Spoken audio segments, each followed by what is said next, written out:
Hindi na nga mapigilan ang ingay na dulot ng kontrobersyal na pulis na si Patrolman Francis Steve Fontillas.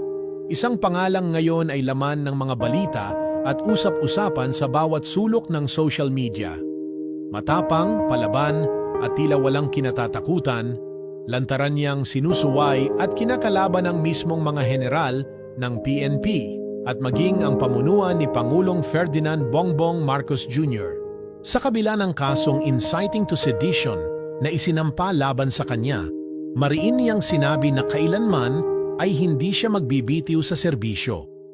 Hindi daw siya basta-basta susuko sa laban, lalo na't alam niya sa sarili niyang wala siyang ginawang mali.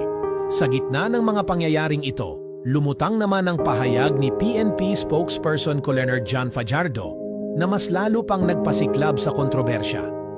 Ayon kay Fajardo, matagal nang may issue sa pag-iisip si Fontillas. Inamin nitong noong 2023 pa lamang ay naitala na ang hindi pangkaraniwang pag-uugali ng nasabing pulis. Madalas daw itong nakikitaan ng pagiging iritable, hindi mapigil ang galit, at bigla na lamang sumusumpong ang matinding temper na ikinababahala na ng ilang kasamahan sa hanay ng kapulisan.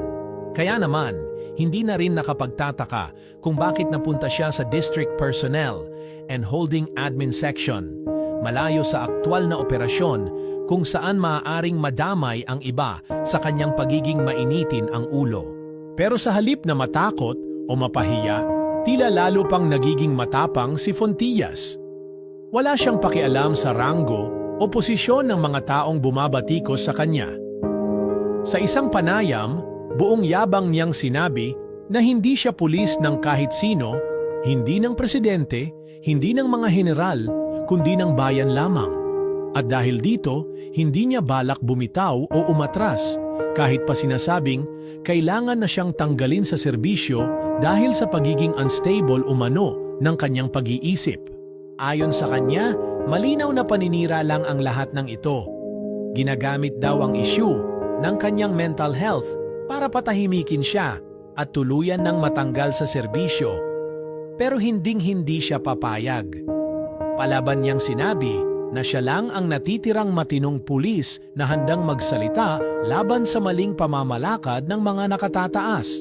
Kung magbibitiw daw siya, sino pa ang matitira?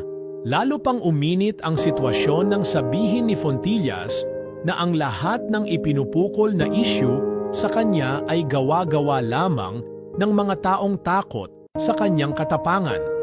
Ayon sa kanya, hindi siya kailanman nanawagan ng rebelyon.